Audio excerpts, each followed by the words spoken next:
Well, LifeBlood, this is George G, and the time is right. Welcome to today's guest, strong and powerful Mario Lanzarotti. Mario, are you ready to do this? George, I'm ready to roll, and I love the way you pronounce my name. So thank you for doing it right. Yeah, I'm definitely excited to have you on. For those of you who are listening, Mario and I had a conversation about the correct way to pronounce his name and the incorrect, and I think I landed somewhere in the middle. So Mario is a high performance coach. He's a conscious leader, a speaker. He's helping high achievers all over the world gain mental clarity and focus and make more money in half the time. Mario, tell us a little bit about your personal life, some more about your work, why you do what you do. Mm-hmm. Thank you, George. I'm excited, and I think that's a great question that you asked. The reason why I do what I do is because I was once in a place where I was suffering from chronic back pain, severe depression, and came close to suicide. And that was at only 21 years old. And I was in a career. I was becoming a pilot for Lufthansa in Germany. And the only reason I wanted to become a pilot, and I wasn't so conscious about the reason, but later on I discovered it, was because I wanted to prove myself. I wanted to find something where people would look at me and say, yep, Mario is a man. He's a made man. I respect him. And so I picked becoming a pilot. And I drove myself into this place where I was suffering so deeply that I almost considered taking my own life. And it was at that moment when I discovered on YouTube through divine intervention, Tony Robbins and Les Brown. And what I learned from them is that your mind creates your own reality. I was the one that created the kind of suffering that I was experiencing at the time. And I didn't know that, right? Nobody knows this because you're not really taught these things in school. You know, if you turn on the news, nobody talks about this stuff. It's rather hidden. And so as I discovered this and as I started applying the principles that I learned from Tony Robbins and Les Brown, my whole life started changing. I started feeling better. I started getting clear again. I discovered a path in life that I found was really for me. And when I experienced the benefits of this work, of this mindset shifting work, I was like, I got to pass this on to other people because why does nobody talk about this? And so I did pass it on, and people reportedly shared with me how their life improved, the quality of their life significantly improved. And I was like, okay, I have a talent for this. This stuff works. This is what I want to do with the rest of my life. And then 12 years after this incident, I am now where I am today. And I couldn't be doing anything else because I'm so in love with it. Well, I appreciate that. Pain, depression, close to suicide, and chasing somebody else's dream, essentially, or chasing the dream that you thought would get you what you wanted. Essentially, yes. Is anybody else doing that? Ah, I think a few people, handful of people, quite a few, unfortunately. If you look at the way that society is structured, and even in business, I see this all the time where entrepreneurship used to be about innovation. Now it's all about buy the book of the guy who made it, just copy the strategy model, and boom, you're fine. And yes, there's a lot of truth to that. However, what's happening now, I see there's just so many copycats. There isn't really any authentic, unique expression of who you are. And with that, I find the level of success and level of fulfillment that you can reach in life is extremely limited because so many entrepreneurs are following what I call the should path, right? Which is a confusing combination of the expert advice you received throughout your life. An expert can be your parents, can be your politicians, your priests, your gurus, anybody. But it's not really you. It's not uniquely to you. So I think this kind of work is really about extracting what works best for you as an individual. Because when you do that, you create success with ease. You create success with joy, and you get out of this grinding burnout mentality that just is just so soul crushing. When you say it, it makes perfect sense that putting all my effort and thought and energy and resources behind living what is a great life for somebody else, but not mine. That's how would I not face resistance and burnout? Yeah. Yeah. I think the beginning part is where people have to move through the conditioning that they have received, and it's almost guaranteed that you are going to encounter a lot of resistance. Right? People close to you, maybe your spouse, maybe your friends, maybe your clients, they're going to say, are you sure you want to do this? Why do you want to raise your prices? Why do you want to change your target customer? Why do you want to go remote and live in Cape Town in South Africa and run your business from here? Why? So people are going to question. And the reason they question is because they're really projecting their own insecurity. When they hear people take courageous actions and they're not the ones that are doing that themselves, it's likely that they're going to project that onto you. But I feel like if you move through that resistance and if you stay on course, and ideally you want to have a coach, a mentor, an advisor by your side who will guide you through that resistance, you'll see that you come out to a kind of a life that you might have not even thought is possible. And that was my case many times over. And so I encourage everybody else to do it as well. So we are born and the conditioning starts. It's the people we're in contact with, our mom and our dad, our whoever. It's our immediate family. It's everywhere that, and then it's school and just stuff piled on, piled on. Yeah. So when people are talking about find your why, find your purpose, do purpose driven, that all sounds really good. But how do I mean, how do I figure out what I want? Yeah. So I think there's different ways on how to go about this. One of the ways that worked really well for me and that I find works well also for my clients is to look at what is a big problem that really pisses you off. Something where you look at that in you and it emotionally triggers you.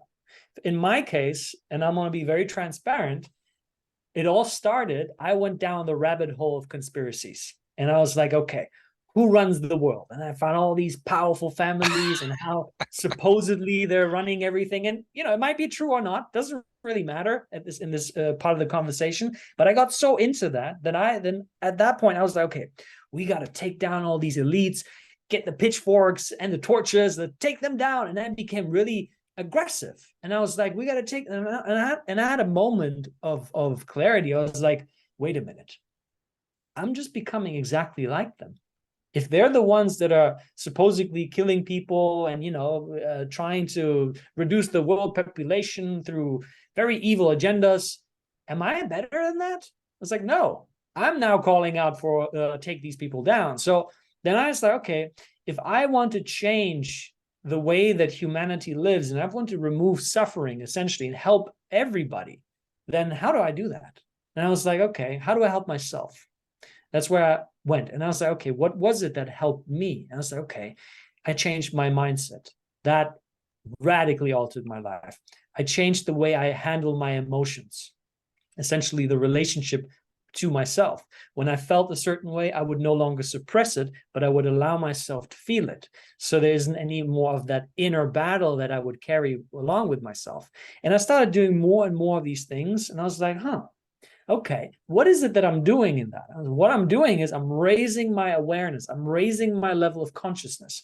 And as I do that, every single aspect of my life improves. My health, my relationships, my business, my spirituality, fun, you name it.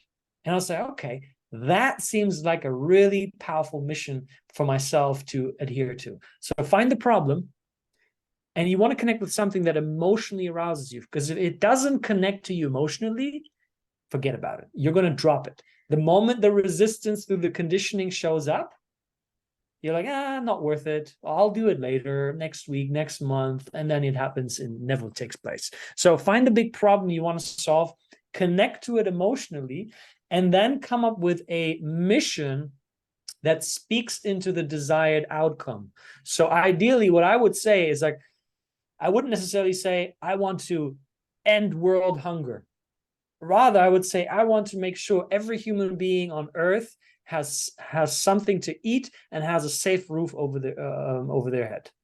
You see, because then the mind takes you towards the solution. It doesn't focus on the problem. That makes a ton of sense. What I was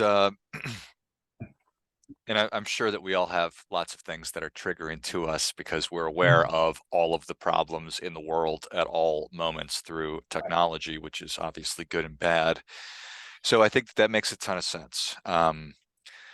Recognizing what I am triggered by, I have an emotional response to, identifying what I can be doing to work towards actually impacting that problem, and then going about my work and intentionally doing that. That's going to get me on the path to feeling like I'm doing purpose or meaningful work. Yes.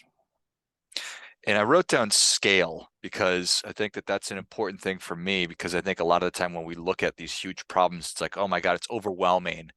And when it's Yeah. overwhelming, then I'm not going to take any action. So I need Exactly. to find things that I can actually pick up.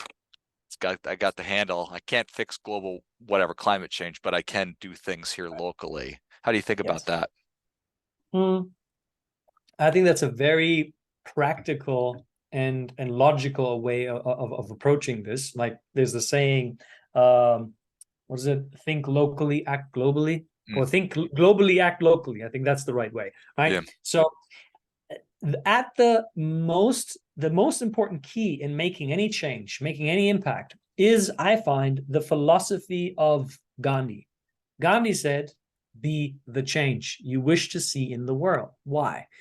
Because when you embody change, say the change you want to lead is freedom, a free lifestyle as an entrepreneur, and you want to help other people sort of escape the 9 to 5 matrix, whatever name you want to give to that, and you want to help people, what's going to be most impactful is you being the walking, breathing, and living example of what it means to have freedom as an entrepreneur. Why? Because people look at the way you live, breathe, act, think, and feel.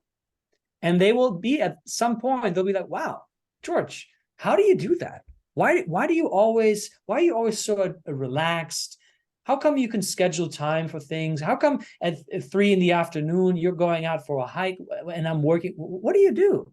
So people then approach you with a genuine curiosity. They want to know more. The challenge that I see so often, George, is people get this excitement. They're like, oh my God, I've gone through this transformation. I've now got this amazing lifestyle. Everybody needs to have this. And then we become sort of the preachers, and people are like, whoa, go away from me. I don't want that. And then we get triggered. And it's like, why are they not taking up my help? They're supposed to be living healthier, but they're not doing it. Well, because you're forcing them, right? You're not just leading the horse to the water, you're also taking the horse's head and pushing it into the water. Naturally, they will not want that change because it's so aggressive. So when you embody the principles of what you are actually inviting others to do, the whole process happens naturally. And then the right people that are committed to making the change, to break out of the conditioning and into what you are representing, will be so much more effortless and effective, because you don't want to have people that are just there to talk and to complain and not take any action. You want people that are hungry, people that are ready, so they can carry and be the change together with you. That's always been hard for me. Uh, People would say you Mm. need to let things come to you. I'm like, I don't know what that means. I'm a human doer. I'm a human doing, right? I'm gonna run Mm. through the wall. Mm. Gonna do whatever I want. And through with a little bit of age and maturity, somewhat, a little bit, I have a bit deeper appreciation for what you just said. And I think it's correct. It's been so hard for me to reconcile that. Yeah, yeah, I see. I get that, and I also appreciate you for being open about it. And I see the principles that I talk about. Everybody says, "Wow, that sounds amazing. I want that," but I'm not doing it. And so I always ask myself, why is someone like George, who knows this intellectually that this is a better way of living life, not doing it? And the answer is because you have conflicting beliefs. On a subconscious level, you are somewhat afraid of stepping into the being. The being is all about feeling, it's all about being present with whatever arises in any given moment. The moment sometimes may look like overwhelm, frustration, anxiety, anger, and you're like, and then there's a part of your mind that says, nope, I shouldn't be feeling that, or nope, I shouldn't be letting other people see that. That's what I'm feeling right now. So you're like, get back into the doing, right? So there's a part of you that is afraid of the being, which is why it clings to the doing. So the doing becomes then an avoidant pattern of the being. But here's the thing. If you want to greatly expand and enhance your doing, then you need to understand what is it that influences your doing, and what influences your doing is your state of being. Every action you take is preceded by a certain state that you're in, right? Think about this. When you're feeling overwhelmed and stressed out, are you going to take the kind of action that is helping you leverage more of an outcome? Let's say, I'll give you an example. Say you want to increase the bottom line of your business, right? You want to 2x your revenue. And so you have a certain strategy of creating revenue. And now you know that this strategy of creating revenue, you've pretty much peaked. You've reached the top. Maybe it's like, I can only reach out to as many people in this much time because I'm limited. If you want to double your revenue, you cannot do the same strategy because you're maxed out on it. So if your state of being is frustrated, anxious, overwhelmed, you're not going to think calmly and say, oh, well, what can I do that's new? How can I now leverage my time way better? How can I make better quality decisions? No, you're not going to do that because you can't even see it. You're so in this reactive state that you are going to revert back to what you know has worked in the past, because that gives you a sense of safety, a sense of certainty, a sense of I'm in control. But it's an illusion because you're not really in control, because you're controlling your destiny would mean doubling your revenue, and you keep doing the 1x revenue tasks. So that's why when you really sit down and you slow down and you look at how is my doing affected by my state of being, then you come to the place where you recognize I got to work on my being.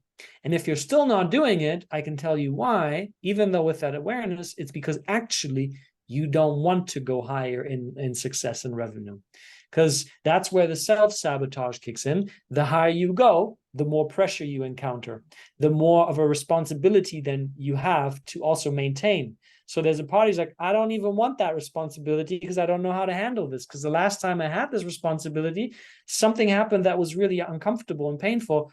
Not going to go back there. So then you are in this part, I'm just trying and I'm doing this and this, but I don't have the time, or it's just not working out. I don't know, it's the market, right? So you got to be aware of these things that I just mentioned, because then it will become the obvious choice for you. I think that's really powerful, and I appreciate that very much. There's so many layers to this stuff, Yes. and how would there not be? We have our lived experiences, and we have our supercomputers in our brains, and to think that we can just wave a magic wand and all of a sudden we're optimized and we've hacked life. No, there's so much more work to be done. So yeah. I love it. Well, Mario, thank you so much for coming on. Where can people learn more about you? How can they engage in this work and this process that we've been talking about? Thank you, George. So I would say, first and foremost, what I always ask people that hear me speak on a podcast is, I would love to hear from you. What resonated with you the most and what didn't, right? What was some like a big takeaway for you from this interview? And the best way to connect with me is if you go to my website. It's my full name, Mario Lanzarotti. So Mario LAN as in November, Z as in zebra, AROTTI.com/welcome-LifeBlood. And so on that page, you will find links to connect with me on social media. And you're also going to get a free gift from me. So one, you can watch my TEDx talk, which is over 1 million views. Two, you can get a free training, a 30-minute training on how to make more money in half the time, which incorporates some of the principles that I shared today. And if you wish, there's also a way for me to connect and talk about the possibility of working with me as a coach. And yeah, I hope that you got a lot of value out of this conversation, and I would love to hear from you. Excellent. Well, if you enjoyed as much as I did, show Mario your appreciation and share today's show with a friend who also appreciates good ideas. Go to MarioLanzarotti.com. That was a little bit better. Maybe not. We're getting there. MarioLanzarotti.com/welcome dash or minus LifeBlood, and that'll take you right to the landing page. And I'll link that certainly in the notes of the show. Check out Mario's TEDx talk. Take advantage of that free training he was talking about. And if it really resonates, reach out and see if there's an opportunity to connect with him directly and do coaching. And also let him know what you took away from our time together today. Thanks again, Mario. Beautiful. George, thank you for having me. And until next time, remember, do your part by doing your best.